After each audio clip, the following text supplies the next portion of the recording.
Yeah, guys, week 9 of the high school football season. Time flies when you're having fun, and it is the last week of the regular season, Kory. A lot to get to, and of course, excited to be here in Princeton. Princeton's been a great program for years. 2019, they hosted 3 postseason games here.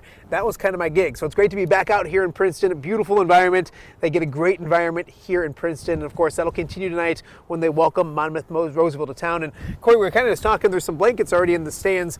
People take their football serious here. They're already marking their spot for tonight. Well, and why wouldn't you? When you've had so many successful seasons in a row, so many deep playoff runs, you want to come here to the last game of the regular season and watch. And this is a great game tonight. Like you said, Monmouth Roseville is playing.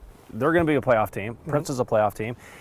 And this place is always packed. So if you want to get a good spot, you got to come 7 hours before the game. No, like throw your blankets down in the first row, and now you're ready to go. So yeah, and really cool environment, great traditions as well. The band leads the team over to the field. So we'll have highlights of this game for you tonight coming up on The Score. As we mentioned, it is week 9 of the high school football season. So many big, important playoff games because you're not just looking at conference championships and undefeated seasons. There's several games that feature teams just simply looking to get playoff eligible to get into the postseason. A lot of those, including a great matchup in the Three Rivers as well. In this same conference, Rockridge and Orion, the winner will guarantee themselves most likely a spot in the playoffs. The loser might have to become that 4-win team to get in. So a lot of great games in this one. And the Western Big Six, Kory, you're proud of your alma mater. They can wrap up a undefeated conference season and that Western Big Six championship outright. Yeah, after beating Sterling last week, they have a chance, like you said, to go undefeated. They play Geneseo tonight, a game that it should be a really competitive game. It's senior night, so there's a lot of emotions going on there, obviously with the football players and everybody involved with that. But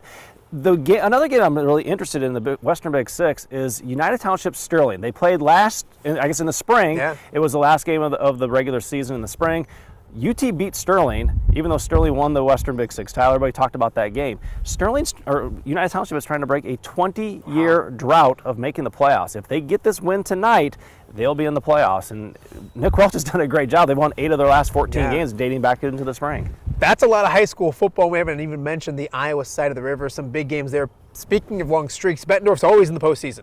They won't be this year unless they win tonight at Brady Street Stadium against Davenport North. That's a big game. Pleasant Valley struggled earlier in the year, and if they win tonight, they'll go perfect in district play and get a district championship. And North Scott's the best team in the entire state in 4A. They go on the road. They can clinch a perfect season as well. All of that, and Kory, the playoffs actually start for the smaller schools in Iowa as well. Yeah, teams like Wapello, Easton Valley are in the playoffs. Some big games for them.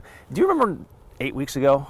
It was nice and sunny and warm when we did this at North Scott, and it's 50 degrees today. At least it's football weather, and it's kind of gearing us up for what's ahead in a nice deep playoff run. We have been extremely lucky. I'm very hard on our weather department. I'm very hard on James Zahara. He's been very good to us this year, and it looks like that's not going to stop tonight. Of course, there's only one high school football show in town that goes a half hour. It's The Score tonight at 10:35 on WQAD. We've had a lot of fun, guys. We've had the grill out. We've gotten fed very well. We got a lot to get to tonight on The Score. We can't wait. Celia and Brian Stocking, Kory and myself, we'll have one more week of the regular season. Guys, we'll throw it back out to you. It's too bad that you guys have so much free time. You know, it's just too bad that it's so slow in the sports department lately.